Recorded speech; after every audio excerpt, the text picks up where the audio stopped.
Fatakuna minal zalimin. Kamu mendekat saja itu sudah masuk dalam daftar zalim. Tidak sayang dengan dirinya. Jadi zalim itu tidak sayang dengan dirinya.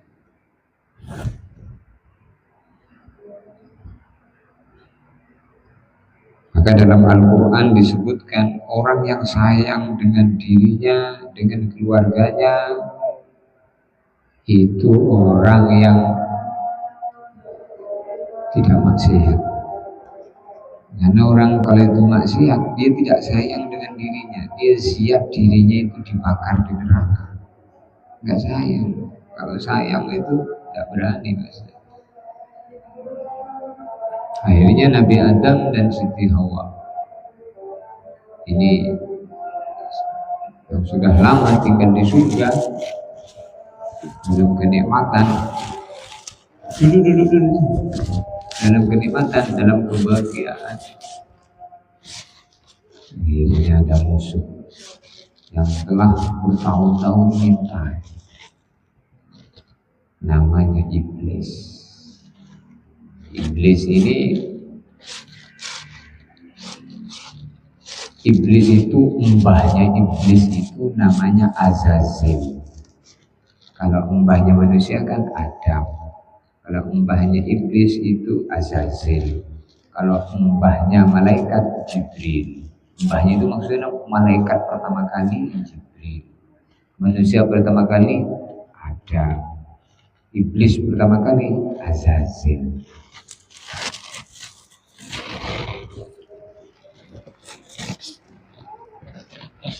Maka Azazel ini, iblis ini telah menaruh rasa dendam kepada Adam, mbah kita. Kenapa orang itu dendam? Karena merasa tidak ditunaikan haknya.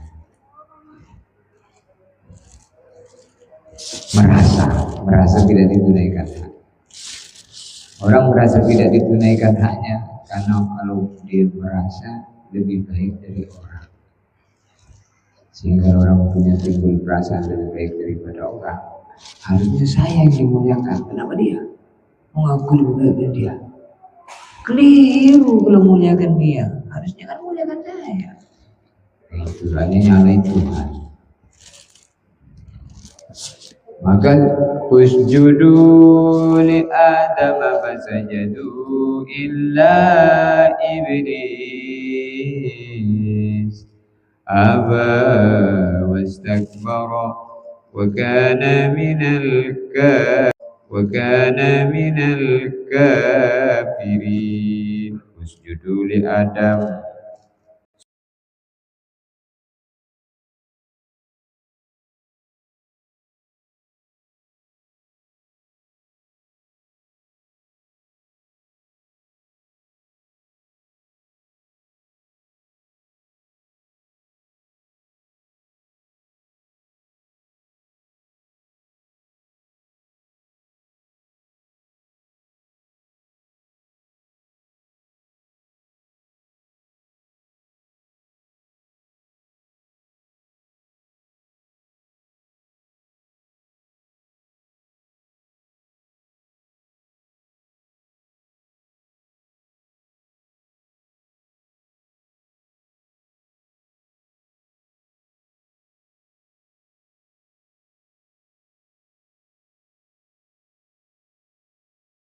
Apa yang menyebabkan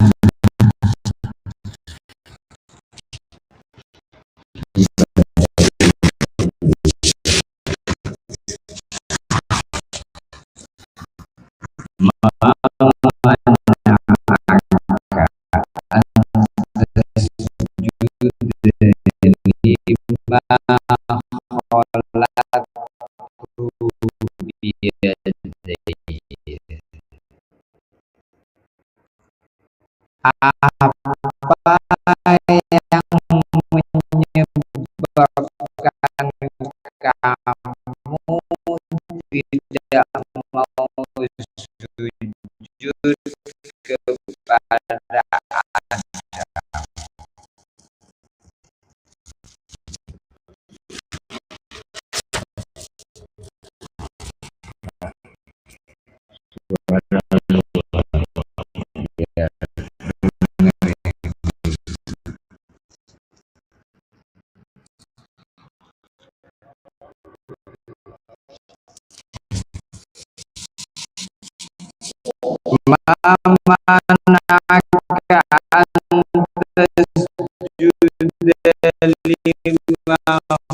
Manaka antas juda lima kholak.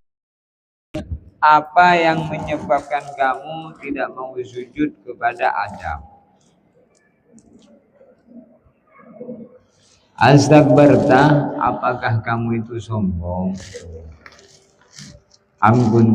Amgun minal alim, atau kamu merasa dirimu lebih tinggi dibanding Adam? Maka ditanya begitu oleh Allah Iblis. Iblis menjawab, Ana khairum minhu. Ana khairun minhu. Saya lebih baik dari dia. Khalaqtani min nar, engkau ciptakan saya dari api. Khalaqtahu min tin, engkau ciptakan Adam dari tanah. Jadi merasa, kata guru saya, emangnya siapa yang mengatakan bahwa api lebih baik daripada tanah? Kata Geoser. Itu kan dia nilai-nilai sendiri. Tentu lebih baik tanah dibanding api.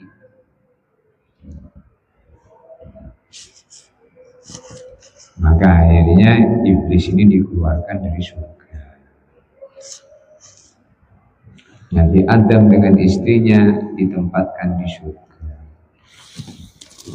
Maka ketika iblis dikeluarkan dari surga, Nabi Adam dan Siti Hawa dan malaikat di surga.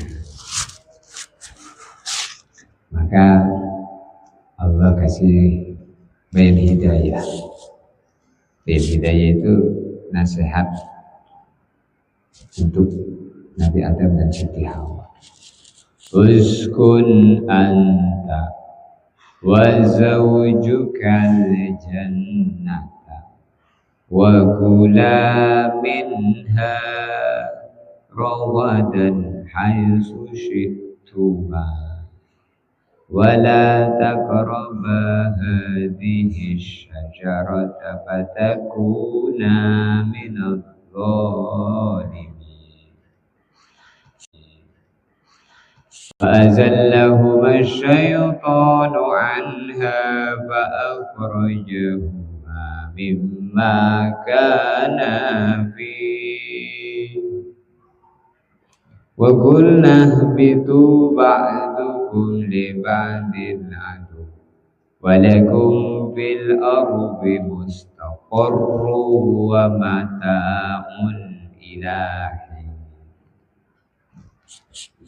Uskun anta wa zawjukal jannah, kamu dan istri kamu wahai Adam di surga ini.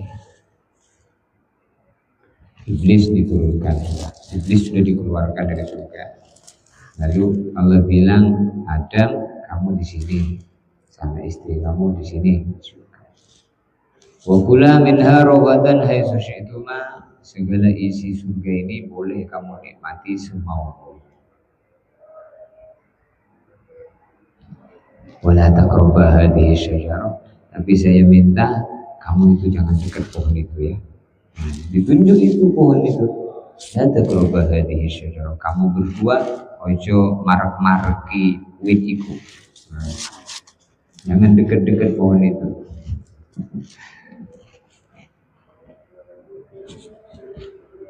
Maka Nabi Adam tahu. Maka Nabi Adam bilang sama si ojo marah-marah kawit iku, jangan dekat pohon itu, kata Allah ya Allah. Maka selama di surga tidak mendekati pohon itu, Nabi Adam bahagia, senang. Bajunya Nabi Adam itu 70 lapis kain sutra surga. Walaupun 70 lapis, saking indahnya pakaian itu, kulitnya Nabi Adam masih bisa dilihat dari 70 lapis kain. Jadi kalau di surga itu bukan pakai baju untuk menutupi aurat, karena kaplingan surga itu tidak bisa dilihat orang. Jadi untuk bersenang-senang saja, berhias-hias saja di surganya. Masya Allah, kainnya, pakaiannya 70 lapis. Ini berita Quran. Makanannya itu nggak perlu proses, tak perlu susah, maksudnya tak perlu proses. Tinggal mau, ingin, belum selesai keinginannya itu, Allah udah tahu maunya, sehingga apa yang diinginin sebelum selesai keinginan sudah ada di depan. Wa fiha ma tashtahihi al-anfusu wa talazzul a'yun. Di dalam surga itu segala apa yang nafsu pengen, mata senang, telinga senang mendengar, mata senang melihat. Misalnya penghuni surga itu pengen dengar musik, ingin dengar musik. Kalau di surga boleh semua musik apa saja, maunya apa, maka langsung bergesek itu daun pohon surga itu mengeluarkan musik yang diinginkan. Nah, orang itu dengar suara Quran, maka pengen dengar suara Quran, maka terdengar bacaan suara Quran yang sangat indah dari gesekan dedaunan itu. Pengen apa saja boleh kalau di sana. Pengen dengar suara dangdut, Masya Allah.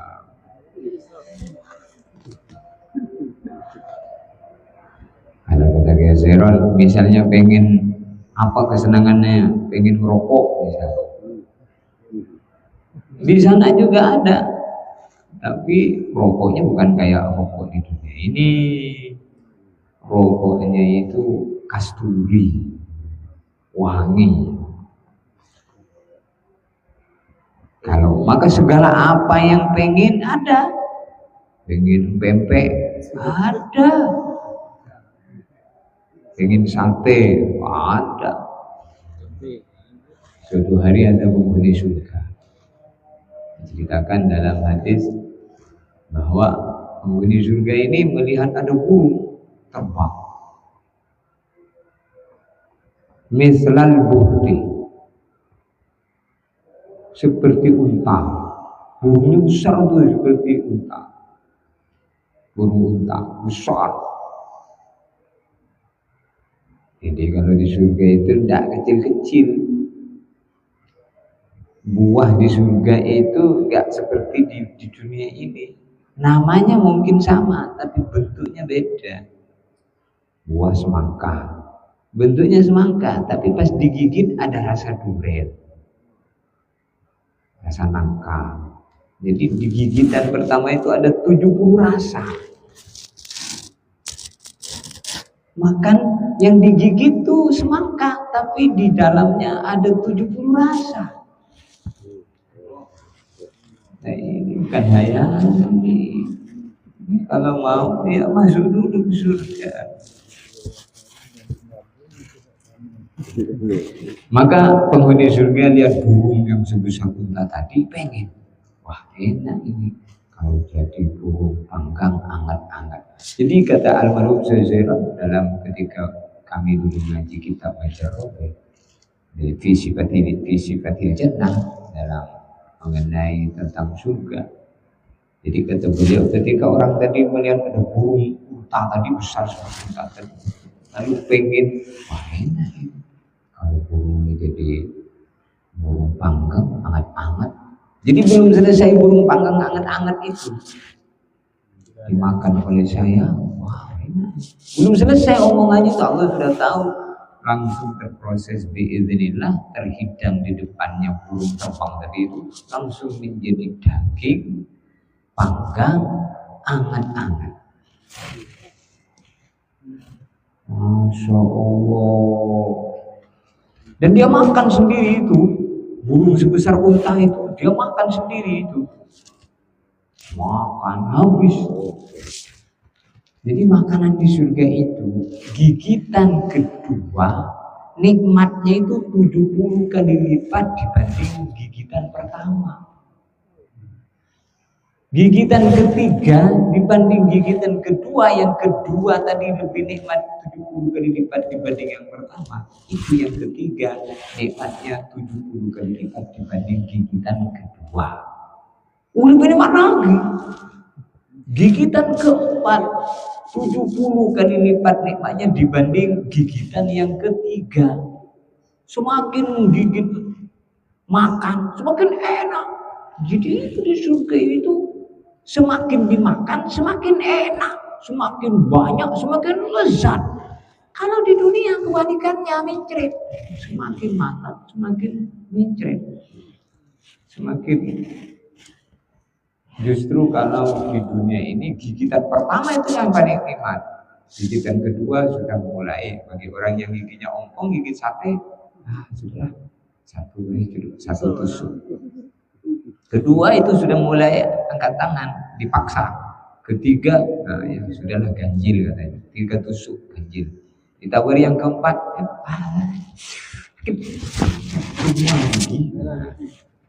itu di dunia. Di akhirat.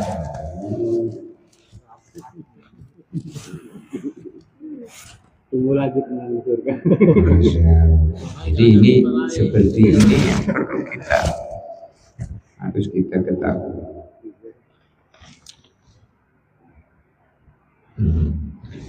Jadi maka Nabi Adam selama tidak mendekati pohon multi maka nikmat. Maka musuh bebuyutan tadi si sopo Azazil iblis ngintip Nabi Adam. Akhirnya cari celah dapat celah. Iblis ini masuk lagi ke surga dibantu ular. Dia masuk ke mulut ular. Kemudian dia masuk ke surga. Setelah masuk maka dia duduk, iblis tadi, Azazil tadi, di tempat yang mana Nabi Adam dan Siti Hawa biasa melewati tempat. Maka iblis tadi, Azazil tadi bilang, ini kok aneh nih? Iblis bilang begini, inni lakuma laminan nasihin. Kata iblis, saya datang kemari pengen ngasih nasihat. Nah, iblis itu, jadi iblis itu nggak ada ingin kebaikan dari kita. Kalau iming-iming itu, ya iming-iming baik ingin mencelakakan. Oke, setan itu melalui bisikan. Setan itu nggak akan wujud nampak wujudnya, tapi melalui bisikan kiri. Suruhnya maksiat, tengok kesempatan, itu cantik tuh, hidungnya mancung. Ditengoknya dapat dosa. Tapi kalau bisikan kanan bilang jangan, itu kan bukan istri kamu, tidak halal. Lalu dapat pahala, meninggalkan maksiat. Ini lakuma laminan nasihin. Saya ingin ngasih nasihat kamu. Kata iblis, saya ingin ngasih nasihat sama kamu. Fadallahuma bighurur. Lalu iblis memberikan arahan-arahan yang isinya nipu. Iblis bilang, itu pohon, ditunjuk pohon. Itu pohon kamu gak boleh dekat kan? Iya, kami dilarang, gak boleh. Jadi ini Nabi Adam dan Siti Hawa itu tidak mengira kalau itu dia itu iblis, dikiranya malaikat surga. Karena ingin nasihat, ingin memberi nasihat, gak mungkin orang ini ada niat jahat, dia mau memberikan nasihat. Nah, ya terus kenapa? Itu pohon itu namanya pohon hulti kan? Hulti itu kan kekal. Jadi kamu nggak boleh deket itu, kamu supaya nggak boleh kekal. Lalu mulai berpikir. Siti Hawa langsung respon. Oh iya, benar ini. Wahai suamiku. Kalau bahasa kita kurang lebihnya. Kita pengen kekal di surga ini nikmat. Jadi kita nggak boleh dekat pohon kuldi itu supaya kita nggak boleh kekal. Iya, begitu. Iya, kata iblis.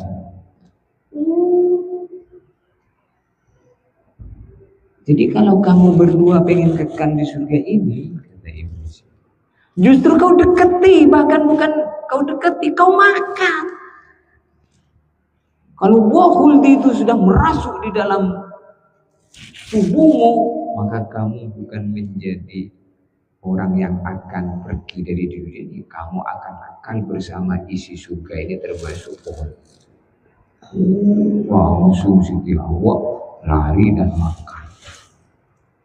Nabi Adam mengejar, akhirnya jadi dekat, masuk dalam batas tidak boleh. Sebenarnya Nabi Adam itu pengen menyelamatkan Siti Hawa. Nah, itulah wanita. Jadi wanita itu kalau membawa berita jangan langsung diterima.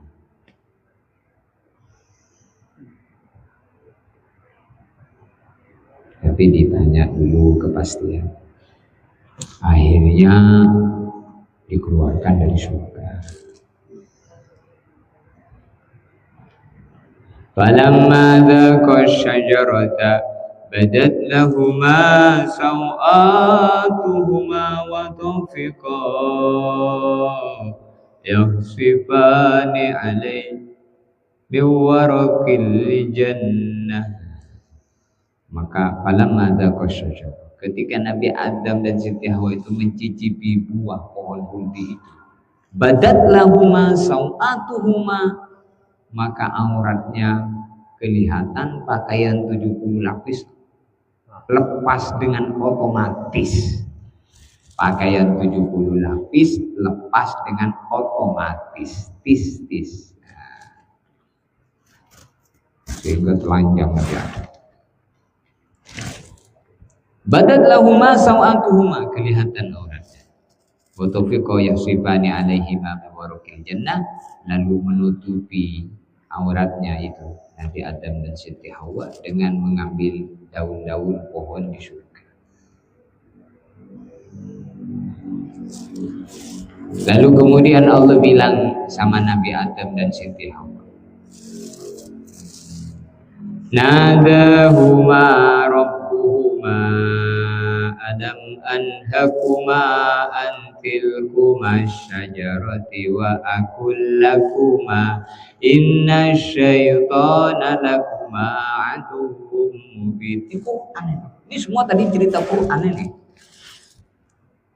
Nadahuma rabbuhuma, maka Allah Subhanahu wa taala mengatakan kepada Nabi Adam dan Siti Hawa, alam anhakuma antilkuma syajarah, bukankah saya telah melarang kamu berbuah dari pohon itu?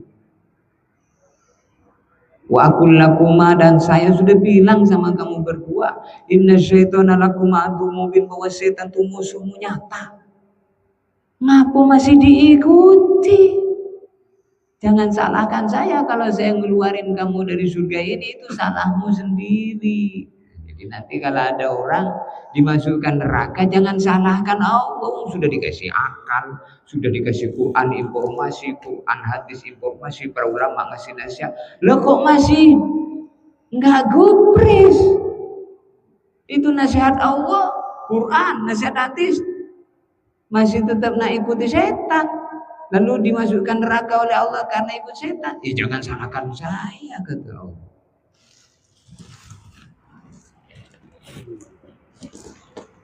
Akhirnya Nabi Adam dan Siti Hawa diturunkan dari surga. Nabi Adam di India, di kaki gunung Himalaya. Siti Hawa di Jeddah. Maka Nabi Adam sejak turun taubat dan setiap tahun pergi ke Mekah untuk melaksanakan ibadah haji. Maka disebut ke dalam bab haji, Hajja Adam minal Hindi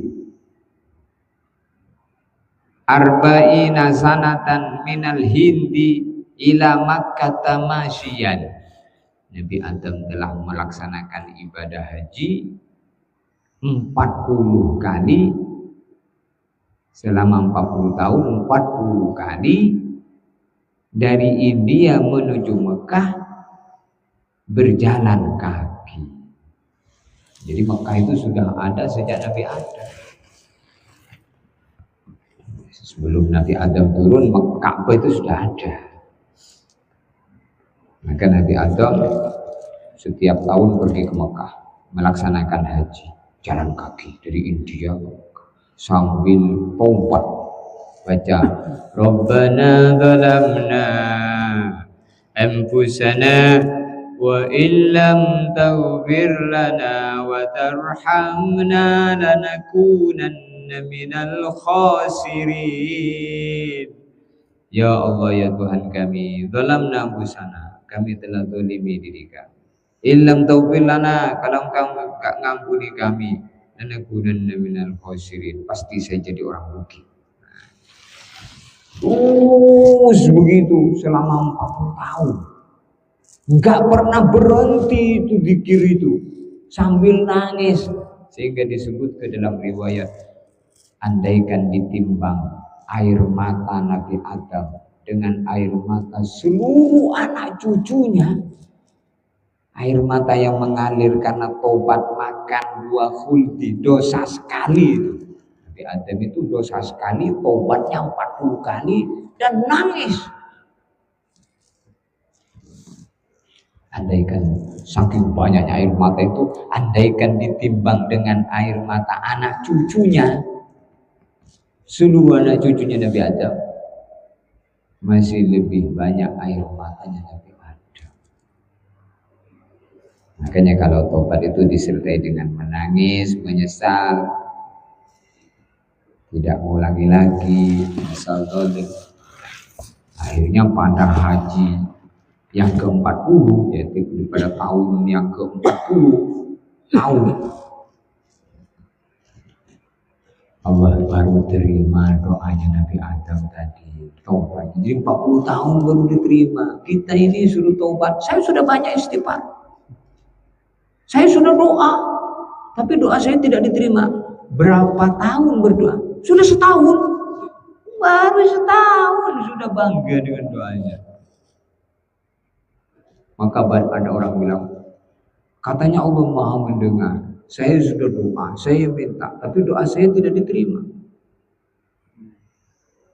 Sejak kapan Bapak tobat dan berdoa? Sudah, kalau dihitung sudah sekitaran 10 tahun, 20 tahun. Tapi doa saya tidak diterima. Belum banyak, Pak. Nabi Adam 40 tahun baru doanya diterima. Jadi kita ini kadang terlalu tergesa-gesa. Akhirnya Nabi Adam diterima taubatnya, lalu bisa berjumpa dengan Siti Hawa di Padang Arafah. Padang Arafah itu tempat Nabi Adam berjumpa dengan Siti Hawa. Ini kalau orang haji tahu silsilah ini, hajinya itu dahsyat, Pak. Bukan sekedar wukuf di Arafah sambil main HP, sambil sopik, sambil selfie, sambil zikir ya, sambil hataman Quran ya, sambil nangis.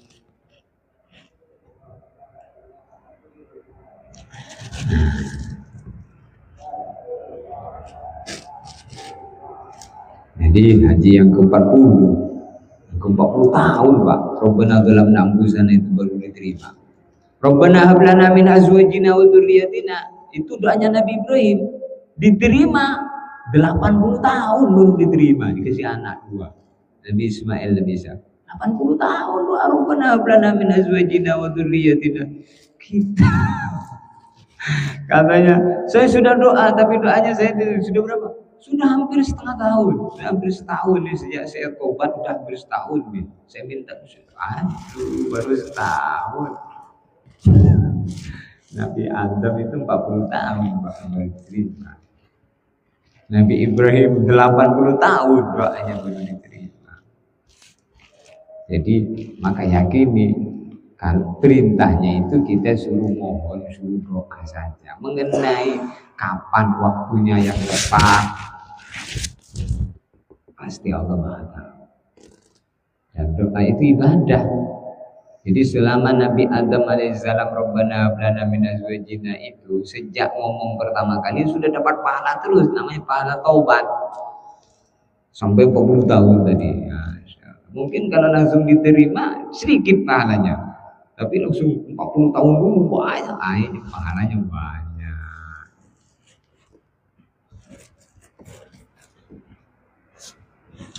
Itu cerita Nabi Adam. Nah, Nabi Adam itu diterima taubatnya itu bulan tanggal 1 Zulhijjah. Tanggal 1 Zulhijjah. Man soma, man barang siapa soma berpuasa,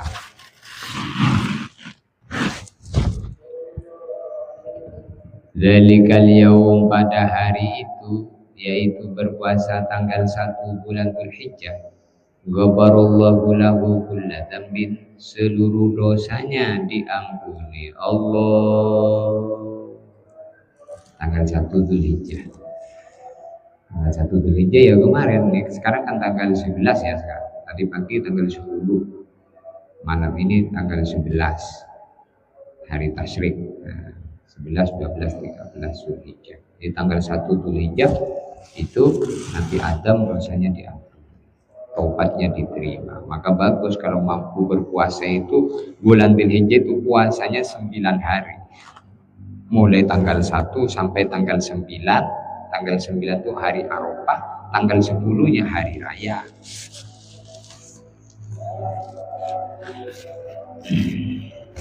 Maka pelajaran besar bahwa kullu bani Adam khata', setiap manusia berbuat salah, sebaik-baik yang buat salah taubat. Maka sholat 5 waktu itu adalah jalan taubat. Jalan taubat yang tertinggi itu adalah menjalankan sholat 5 waktu. Wal yaumuz tsani, hari tanggal 2 Dzulhijjah, istajaballahu du'a Yunus alaihi salam. Allah menerima doanya Nabi Yunus alaihi salam. Apa doanya Nabi Yunus?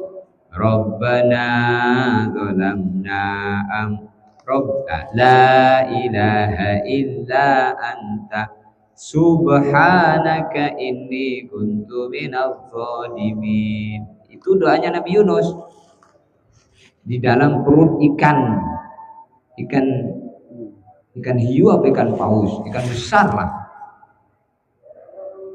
Jadi Nabi Yunus alaihi salam ini meninggalkan kaumnya yang tidak mau beriman. Yang sudah diajak nggak mau beriman, ya sudah ditinggal oleh Nabi Yunus. Nabi Yunus kemudian ingin pergi menyeberang laut. Lalu kemudian beliau ikut rombongan kapal. Ternyata sampai di tengah kapal terjadi badai yang sangat dahsyat. Dalam prediksi orang ahli kapal waktu itu adalah ada orang yang meninggalkan keluarganya. Nah, maka ditanya semua penumpang itu, sekarang harus jujur supaya kita semua selamat. Siapa di antara penumpang kapal ini yang meninggalkan orang yang ditinggal? Nabi Yunus angkat tangan. Saya telah meninggalkan kaumku karena saya ajak beriman kepada Allah tapi tidak mau beriman. Maka orang-orang pada melihat Nabi Yunus dan orang-orang pada bilang, gak mungkin orang sesoleh sebaik ini. Jangan dia yang dilempar. Maka nahkoda yang itu bilang, tidak, memang harus dilempar ke laut supaya kita selamat. Nabi Yunus rela, airnya dibuang ke laut.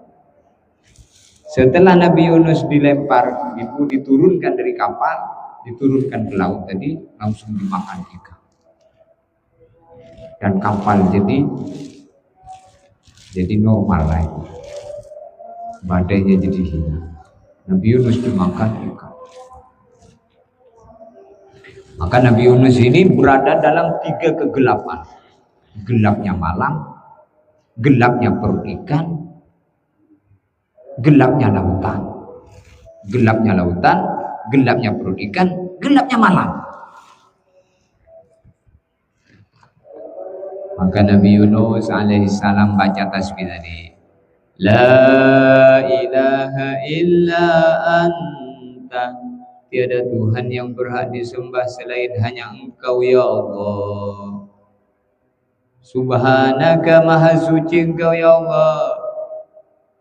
Inni kuntu minadz zalimin, sungguh saya termasuk orang yang zalim. Terus dibaca oleh Nabi Yunus, bukan sekali itu. Sejak masuk dalam perut ikan tuh langsung ngomong itu. Akhirnya setelah beberapa lama, dah capeklah Nabi Yunus dalam perut ikan itu. Akhirnya Allah keluarkan dari perut ikan itu dalam keadaan lemah. Maka disebutkan Allah dalam Al-Quran, walaula annahu kana minal musabbihin lalabisa fi batnihi ila yaumi yub'atsun. Walaula annahu kana minal musabbihin, andaikan Yunus itu tidak membaca tasbih kepada Allah di dalam perut ikan, lalabisa fi batnihi ila yaumi yub'atsun, sungguh Nabi Yunus akan selalu berada dalam perut ikan itu sampai hari kiamat. Maka akhirnya doa itu dinamakan doaul karb. Kalau orang sumpek-sumpek, maka baca doa itu kesumpekannya dihilangkan oleh Allah. Kalau belum hilang, baca lagi, karena terlalu banyak dosanya. Karena dosa itu membuat sumpek. Dosanya banyak, baru sekali sudah minta hilang. Katanya ini doa menghilangkan sumpek, mana nggak hilang-hilang? Dosamu masih banyak. Terus baca, nanti kalau menurut Allah sudah cukup, hilang. Menurut kita, orang itu kadang itu suudzon sama Allah.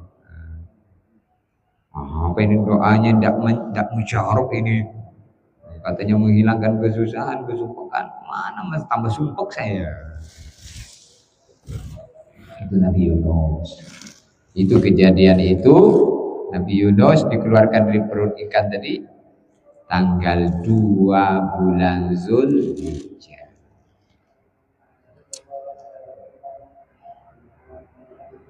Fa'akhrajahu min batnil hut. Lalu kemudian Allah mengeluarkan Nabi Yunus dari perut ikan. Wa man shama dzalikal yaum, siapa berpuasa di hari itu tanggal 2 Zulhijjah, karena kaman abadallaha ta'ala sanatan, pahalanya adalah seperti orang beribadah kepada Allah 1 tahun. Lam yasillah ta'ala fi ibadatihi tarfata'in, 1 tahun itu dia beribadah gak pernah maksiat walaupun sekedip mata. Jadi puasa 1 hari itu nilainya, apakah ada di antara kita ini 1 tahun ibadah terus gak pernah maksiat sekedip mata? Wah, mata berkedip terus dengan maksiat, bukan tidak pernah bermaksiat walaupun sekedip mata. Matanya berkedip-kedip memberikan isyarat. Kita berjumpa manggut-manggut itu matanya, memberikan isyarat. Itu tanggal 2. Nah, ini nih harus kita dengar. Kalau perkara-perkara seperti ini nggak pernah kita dengar, gimana mau menjalani kehidupan dengan meratapi tentang diri kita ini? Contohnya orang yang hendak dicontoh itu nggak pernah didengar. Maka alhamdulillah, masya Allah, ngaji-ngaji malam Sabtu ini betul-betul kita pentingkan. Jadi orang itu akhirnya ingat Nabi Yunus, ingat Nabi Adam. Akhirnya pengen istighfar. Istighfarnya Nabi Adam, Rabbana zalamna anfusana. Akhirnya pengen doa seperti doanya Nabi Yunus, la ilaha illa anta subhanaka inni kuntu minadz dzalimin. Maka doa ini kalau dibaca oleh kita sebanyak-banyaknya, Allah SWT akan hilangkan kesusahannya. Allah akan beri rezeki dari arah yang tidak disangka-sangka. Jadi kalau orang berpuasa di tanggal 2 Dzulhijjah dikasih pahala ibadah 1 tahun, yang 1 tahun itu ibadahnya itu bukan kaleng-kaleng. Nggak pernah maksiat sekedip mata, malamnya penuh tahajud semalamnya orang, siangnya puasa terus sambil baca Quran sambil zikir. Wow. Itu tanggal 2 Dzulhijjah. Wal yaumuz zalis, hari tanggal 3 bulan Dzulhijjah, alladzi istajaballahu fihi du'a Zakaria alaihi salam, adalah hari di mana Allah menerima doanya Nabi Zakaria alaihi salam. Doanya Nabi Zakaria itu apa? Doanya Nabi Zakaria itu doa minta dikasih anak. Bagaimana doanya? Hunalika da'a Zakaria rabbah qala rabbi habli min ladunka dzurriyyatan thayyibah innaka sami'ud du'a fanadathul malaikatu wa huwa qa'imun yusalli fil mihrab anna Allah yubashshiruka bi Yahya musaddiqan bi kalimatin min Allah wa sayyida wa hasura wa nabiyyan minas salihin. Ya Allah, kasih saya keturunan yang baik.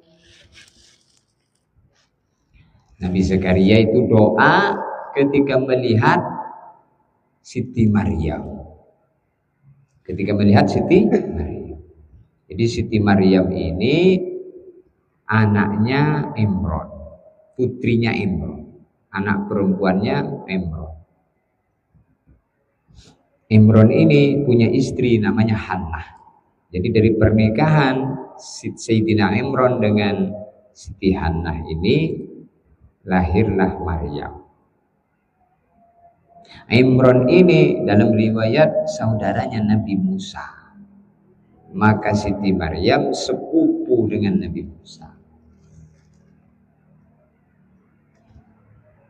Yang mana Siti Hannah ini ketika mengandung Maryam telah niat, inni nadartu laka ma fi batni muharrara fataqabbal minni. Kata Siti Hannah, ya Allah, anak yang ada dalam perutku ini saya niatkan untuk agama saja. Bayangan Siti Hannah itu untuk agama saja, itu bayangan Siti Hannah, ibunya Siti Maryam tadi. Bayangan Siti Hannah itu adalah lahir anak perempuan, lahir anak laki-laki, lalu jadi imam di Masjidil Aqsa. Ternyata kemudian lahir perempuan. Ketika lahir perempuan merasa kecewa. Wong pengen anak laki-laki kok malah perempuan. Maka Siti Hannah bilang, inni wada'tuha unsa. Ya Allah, kok saya ngelahirin anak cewek? Kok perempuan ya Allah? Kok bukan laki-laki? Kan ini pengen jadi imam Masjidil Aqsa. Kalau perempuan kan nggak bisa jadi imam.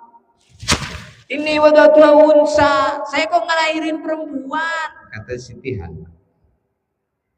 Maka langsung Allah jawab, wallahu a'lamu bima wada'at wa laysa dzakaru kal unsa wa inni samaituha Maryama wa inni u'idzuha bika wa dzurriyyataha minasyaitonir rajim. Wallahu a'lamu bima wada'at. Hannah, Allah itu lebih tahu dengan bayi yang kamu lahirkan. Yang lahir dari perut kamu itu, Allah lebih tahu. Walaysa dzakaru kal unsa, memang ini perempuan, tapi ini perempuan luar biasa, Hannah. Enggak seperti kebanyakan laki-laki, malah ini lebih bagus daripada laki-laki, kata Allah.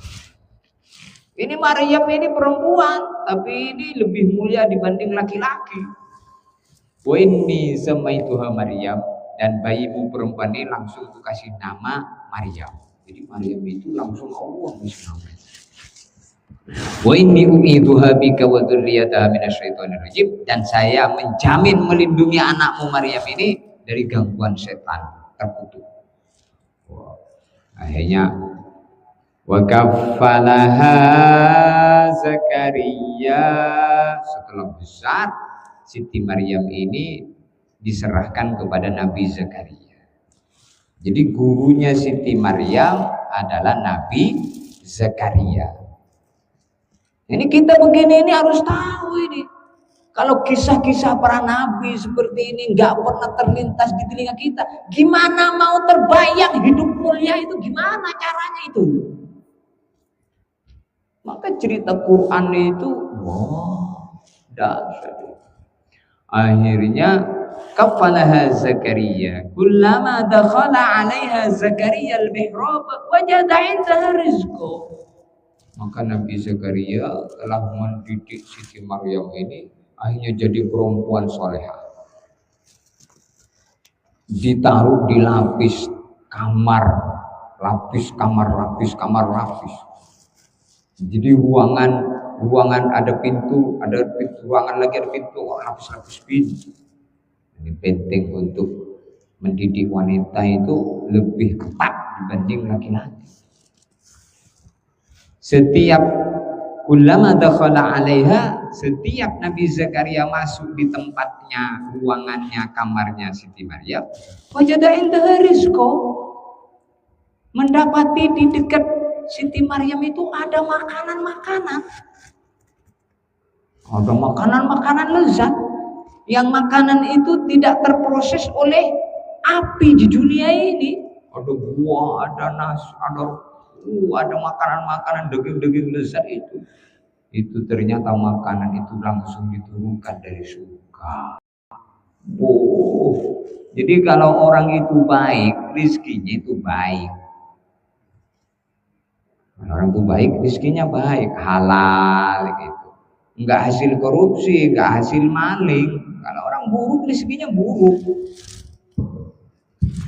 Maka langsung terinspirasi Nabi Zakaria tadi dengan Siti Maryam ini. Wah, ini hebat ini Maryam ini. Hunalika da'a Zakaria Rabbah. Lalu Nabi Zakaria di saat istilah berdoa, ya Allah, dengan berkah kesolehan ini Maryam, beri saya anak yang baik. Nah, disinilah boleh. Kalau kita itu doa, jangan ngandalkan doa kita, tapi berdoalah di belakang orang yang hebat. Berdoa di belakang Siti Maryam, berdoa di belakang Nabi Muhammad. Gimana caranya maksudnya doa di belakang orang-orang baik? Ya Allah, aku minta kepadamu dengan berkahnya kesolehan Siti Maryam, kesolehan Nabi Ibrahim, kesolehan Nabi Muhammad. Gitu caranya. Doa ya Allah kecil.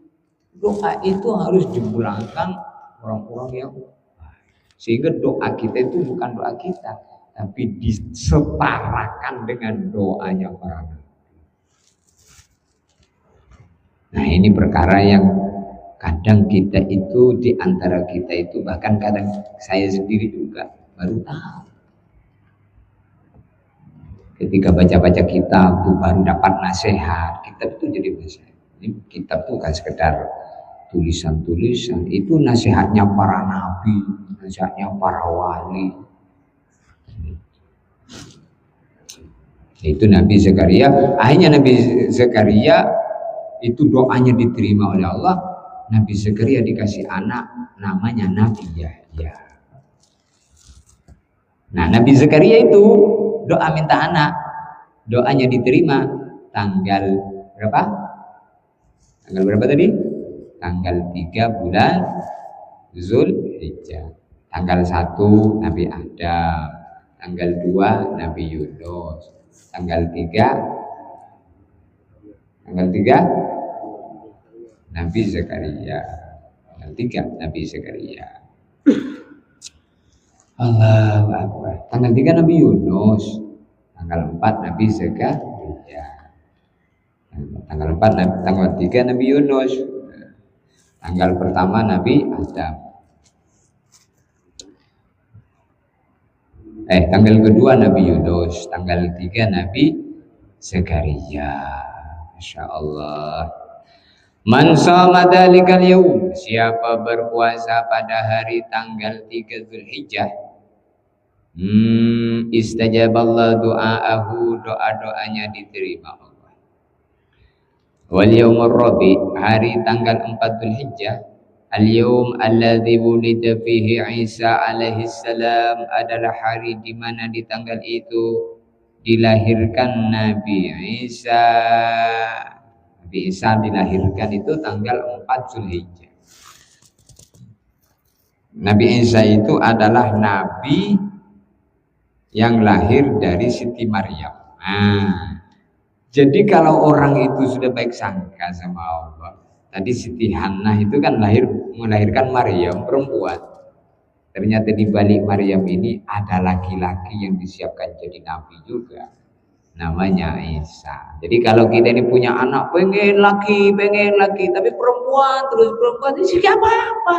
Terus nonton aja, siapa tahu dari perempuan nanti lahir cucu-cucu yang habis-habis kuat. Wow, saya tuh pengen laki, ngapa dikasih perempuan terus? Perempuan sudah banyak, sudah 70 anakku perempuan semua. Jangan. Jadi anak itu pemberian Allah. Mau laki-laki, mau perempuan, kalau sudah prosesnya doa, pasti jadi wali Allah. Kecuali kalau prosesnya itu enggak doa. Habis kencing enggak cebok ngumpulin istrinya. Aduh. Pengen jadi anak soleh-soleha. Caranya enggak bagus. Jadi kita itu ingin tahu tentang anak kita mau jadi apa ke depannya, nggak usah bingung, kata Nabi. Kau yakini ketika kamu ngumpuli istrimu yang terproses menjadi anak itu, waktu itu kamu doa punya wudhu kan? Kalau kamu sudah doa punya wudhu, sudah pasti jadi orang hebat itu.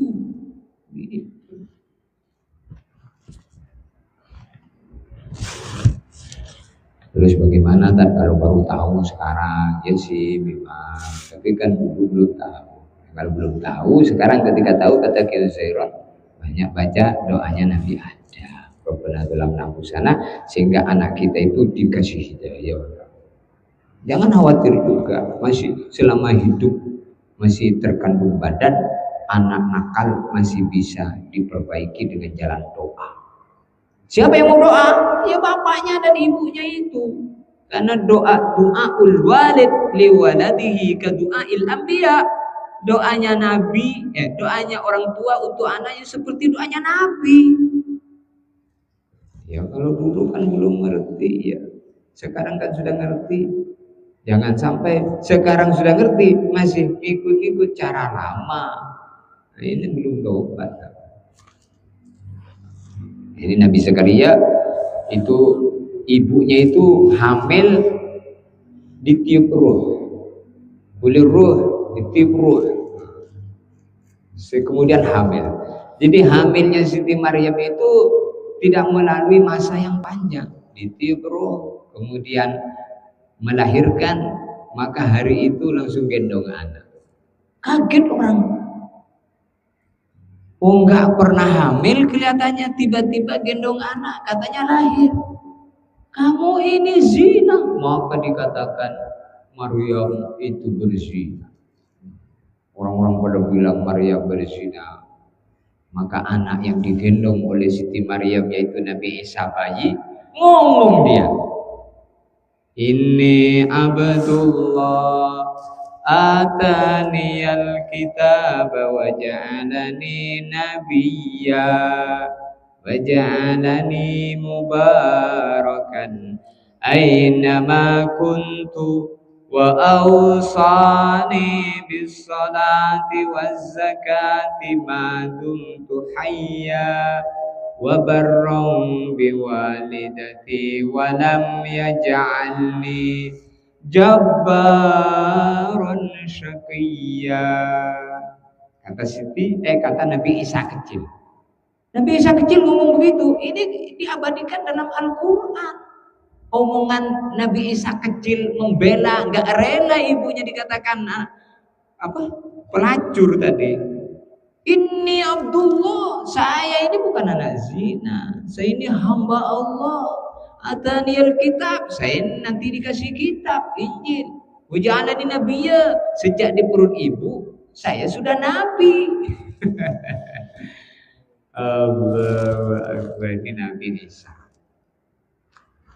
Akhirnya Nabi Isa kemudian dikasih kitab namanya Injil. Masya Allah, Nabi Isa.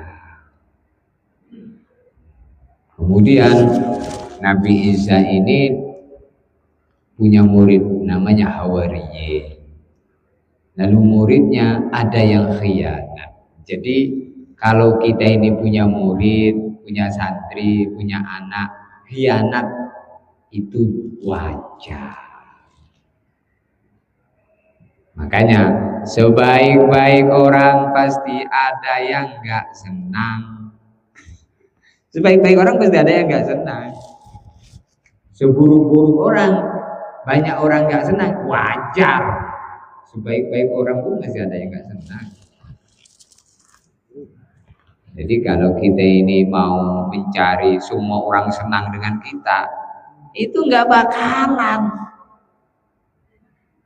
Jadi ada orang nggak senang dengan kita itu justru di situ kita dapat pahala sabar. Pahala sabar itu didapat kapan?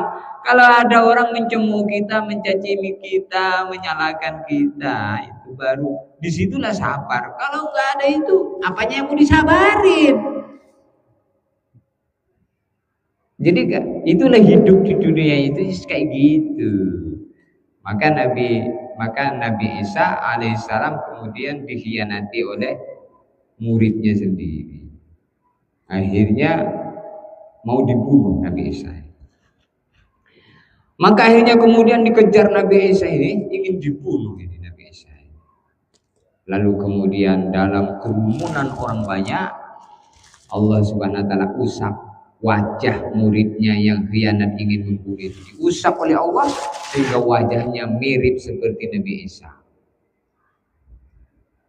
Lalu dia ditangkap dan dibunuh di tiang salib. Jadi yang tergantung tersalib di tiang salib itu bukan Nabi Isa, muridnya yang khianat itu. Kalau Nabi Isa kemana? Nabi Isa diangkat oleh Allah, ditaruh di surga, dan nanti akan diturunkan di hari kiamat, di akhir zaman sebagai tanda hari kiamat. Dan itu berita Quran. Wa ma qataluhu wa ma salabuhu walakin syubbiha lahum. Wa ma qataluhu. Nabi Isa itu tidak mati tersalib, tidak mati terbunuh. Wa ma qataluhu. Nabi Isa itu tidak mati dibunuh. Wa ma salabuhu. Nabi Isa itu tidak mati disalib. Walakin syubbiha lahu. Lalu siapa yang dibunuh dan mati di tiang salib itu? Orang yang diserupakan wajahnya oleh Allah, sehingga dia. Siapa tadi? Muridnya yang khianat tadi.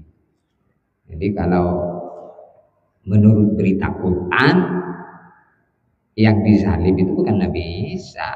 Jadi keliru kalau orang kemudian nyembah salib itu. Katanya Yesus Kristus, Yesus jaminan khusus. Itu kita menurut keyakinan orang Islam. Ada pun menurut keyakinan orang Kristen, ya sesuai dengan keyakinan dia. Jadi kita menyikapi itu sesuai dengan kitab kita. Jadi yang mati di tiang salib itu bukan Nabi Isa. Kalau Nabi Isa nanti akan diturunkan. Maka Nabi Isa itu masih hidup. Ada beberapa nabi sampai sekarang masih hidup. Yang pertama Nabi Idris, yang kedua Nabi Nabi Isa. Satunya lagi Nabi siapa? Nabi Allah alam. Saya kalau ragu jangan, nanti dicari dulu. Yang jelas Nabi Isa dan Nabi Idris sekarang masih berada di surga. Ini orang baik itu nanti ke surga. Jadi surga itu bukan hanya sekedar informasi berita.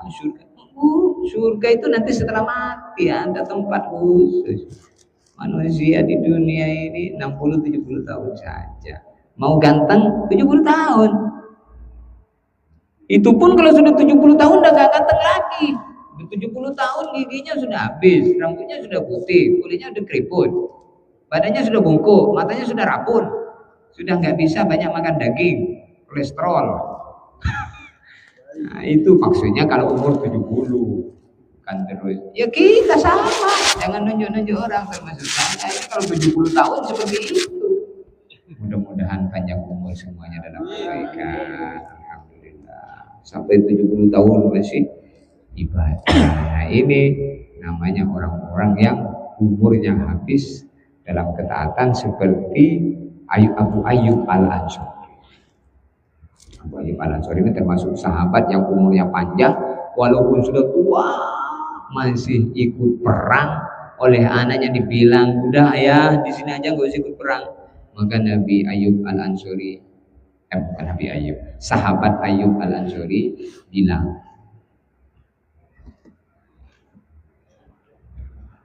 khifafa wa siqala wajahidu.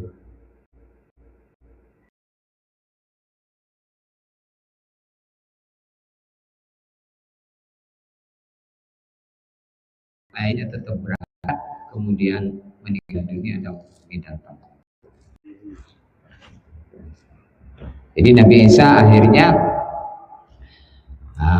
kemudian dilahirkannya tanggal 4 Zulhijjah. Man shoma dzalikal yaum, siapa orang berpuasa pada tanggal 4 Zulhijjah itu, naqallahu anhul ba'sa wal faqr. Allah hilangkan dari dia, hilangkan segala macam penyakit, Allah hilangkan kemiskinan, kepagiran.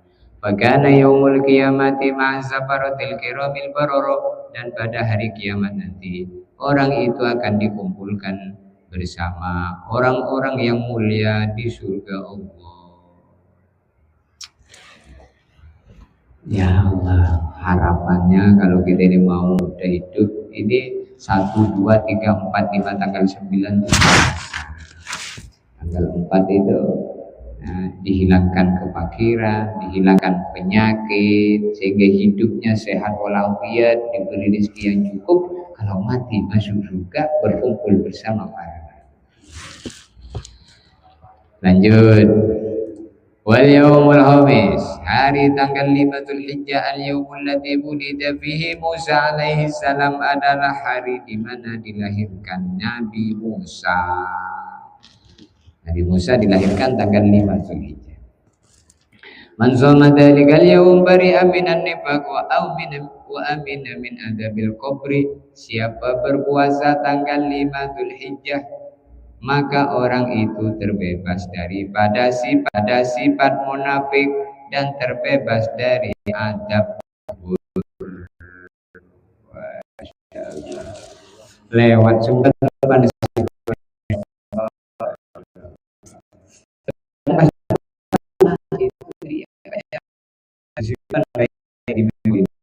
sama-sama.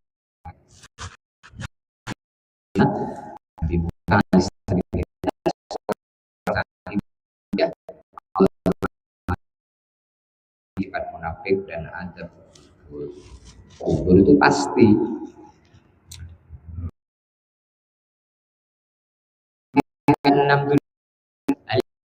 Allah Ta'ala li nabiyhi, Allah membuka kemenangan nabinya. Man shomahu yantubahu birrahmah,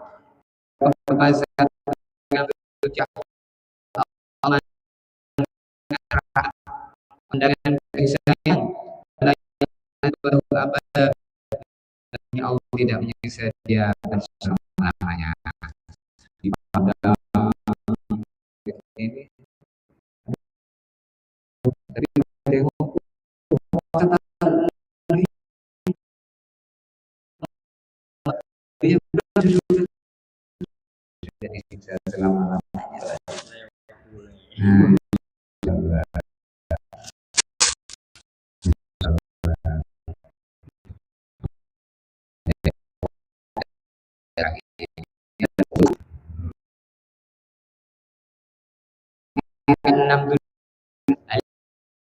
Allah Ta'ala li nabiyhi Allah membuka kemenangan nabinya man somahu yantubawi birahmah yang dengan kasih sayang Allah tidak menyiksa dia selama-lamanya. Di pada ini tadi tengok kata di puasa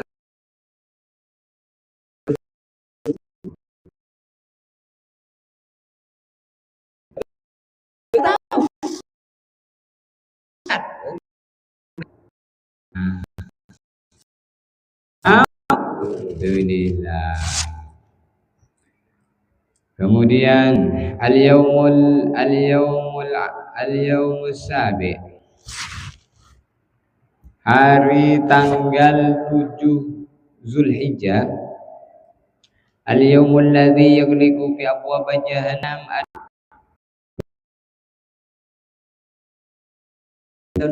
belum sampai fi abwab jahannam adalah Allah nutup pintu-pintu jahannam. La tuftah hatta tamdi ayyamul ashri, tidak dibuka ayyamul ashri, tidak dibuka neraka jahannam sehingga selesai hari 10 hari terakhir, 10 hari bulan Zulhijjah. Man shamahu, siapa berpuasa tanggal 7 Zulhijjah, aghlaqallahu anhu salasina baban minal usri, Allah menutup 30 pintu kesulitan. Wa fatahalahu salasina baban minal usri, Allah membuka 30 pintu kemudahan. Pintu kesulitan 30 ditutup, pintu kemudahan 30 dibuka. Maka tanggal 7 ini supaya dimudahkan oleh Allah, tidak disulitkan. Wal yaumuz zamin, hari tanggal 8 Zulhijjah, al-yaumul ladzi yusamma yaumut tarwiyah, adalah hari dikasih nama hari tarwiyah. Hari tarwiyah tanggal 8 Zulhijjah namanya hari tarwiyah. Kalau kemarin hari Rabu ya, Rabu. Tanggal 8 Zulhijjah adalah hari namanya hari tarwiyah. U'tiya minal ajri, siapa berpuasa tanggal 8 Zulhijjah hari tarwiyah, maka dia dikasih pahala ma la ya'lamuhu illallah, yang mana pahalanya itu tidak ada yang mengetahui seberapa besarnya, yang tahu hanya Allah. Masya Allah. Alhamdulillah, tanggal 8 Zulhijjah, siapa yang berpuasa di tanggal tarwiyah itu dikasih pahala. Berapa pahalanya? La ya'lamuhu illallah, gak ada yang tahu, yang tahu hanya Allah. Wal yaumut tasi, hari tanggal 9 Zulhijjah, al yaumul alladzi huwa yaum Arafah, hari itu adalah hari namanya hari Arafah. Tanggal 9 Zulhijjah itu hari Arafah. Man shamahu kana kafaratan li sanatin madiyah wa sanatin mustaqbalah, siapa yang berpuasa di tanggal 9 Zulhijjah hari Arafah, Allah ampuni dosanya 2 tahun. Sanatun madiyah, 1 tahun yang sudah lewat, sanatun mustaqbalah, 1 tahun yang akan datang. Insyaallah. Wa huwa hari Arafah itu al-yaumul ladzi unzila fihi, adalah hari diturunkanlah ayat al-yawma akmaltu lakum dinakum wa atmamtu alaikum ni'mati wa raditu lakumul Islam madina. Itu ayat terakhir diturunkan Allah adalah ayat itu. Diturunkan di ketika haji wada, waktu tanggal 9 Arafah haji wada, ayat itu turun. Haji wada itu haji Nabi wada pamitan, haji terakhir. Hari itulah hari turun ini, hari Arafah 9 Dzulhijjah. Jadi ayat terakhir, al-yawma akmaltu lakum dinakum wa atmamtu alaikum ni'mati wa raditu lakumul Islam madina. Pada hari ini aku sempurnakan agamamu untukmu. Al-yawma akmaltu lakum dinakum wa atmamtu alaikum ni'mati, dan aku sempurnakan nikmatku untukmu. Wa raditu lakumul Islam madina, saya ridho Islam adalah agama. Maka ketika ayat itu turun, Abu Bakar nangis Abu Bakar. Sayyidina Abu Bakar, sahabat Nabi, nangis. Orang-orang pada senyum, agama sempurna, nikmat sempurna, Allah ridho, agamanya Islam. Senang, sahabat senang, gembira, bahagia. Tapi Abu Bakar menangis. Maka orang-orang pada bilang, wah Abu Bakar, kok nangis? Senanglah, agama kita sempurna. Maka Abu Bakar mengatakan, kamu tidak paham apa yang saya paham. Kalau agama ini sudah sempurna, berarti tidak lama lagi Nabi Muhammad akan diambil Allah. Baru dapat penjelasan dari Abu Bakar, semua sahabat nangis semua. Betul, di tahun itulah baginda Nabi wafat. Jadi sejarah seperti ini bukan dongeng, ini berita Quran ini. Makanya semakin banyak orang itu mendengarkan cerita Quran, itu hatinya semakin lembut itu, hatinya semakin bersinar itu, otaknya semakin lurus pikirannya itu. Karena pada hakikatnya bukan nasihat kita yang sekarang saya berbicara, bukan omongan saya. Itu saya sekedar wasilah menyampaikan, itu beritanya Nabi, beritanya Allah. Saya cuma wasilah saja, karena Nabi sudah tidak ada. Dan pesan Nabi ini harus sampai. Nabi sudah wafat, tidak bisa ngomong. Maka kita yang masih hidup ini umatnya ngomong terus omongan Nabi, ngomong terus omongan Quran. Akhirnya mulutnya barokah. Belighu anni walau ayat, sampaikan yang dari aku walaupun satu ilmu. Maka usahakan mulut kita ini bisa ngomong yang dari Nabi. Kata Nabi, kata Quran, kata Nabi, kata Quran, gitu. Akhirnya kita barokah mulutnya. Kalau barokah mulutnya, barokah matanya, barokah telinganya, barokah pikirannya, barokah sikapnya, barokah rizkinya, barokah langkahnya, barokah perbuatannya. Aman.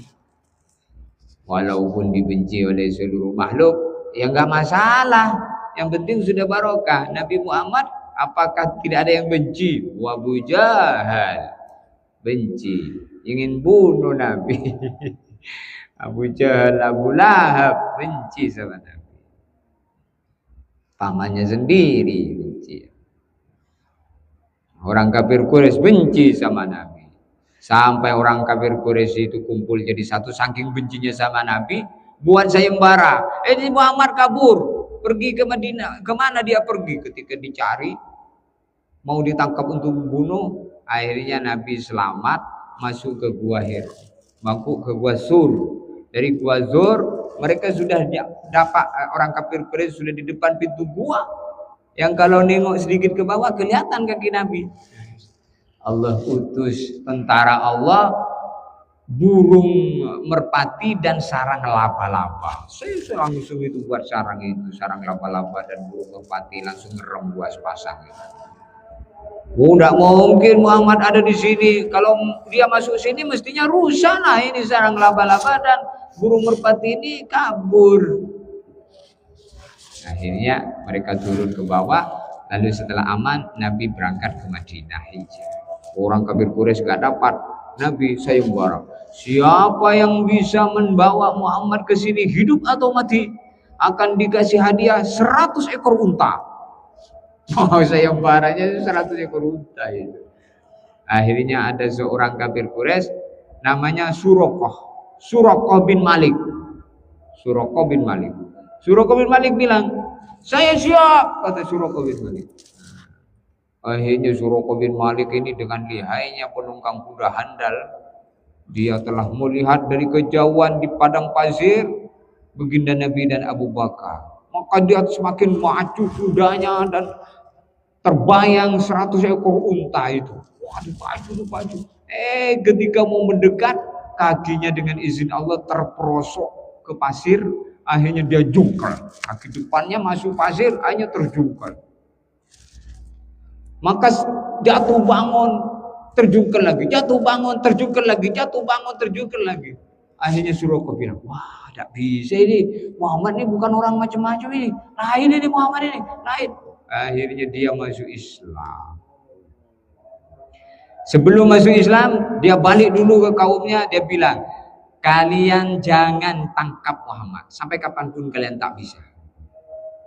Nah, ini Suraqah bin Malik tadi masuk Islam. Insyaallah.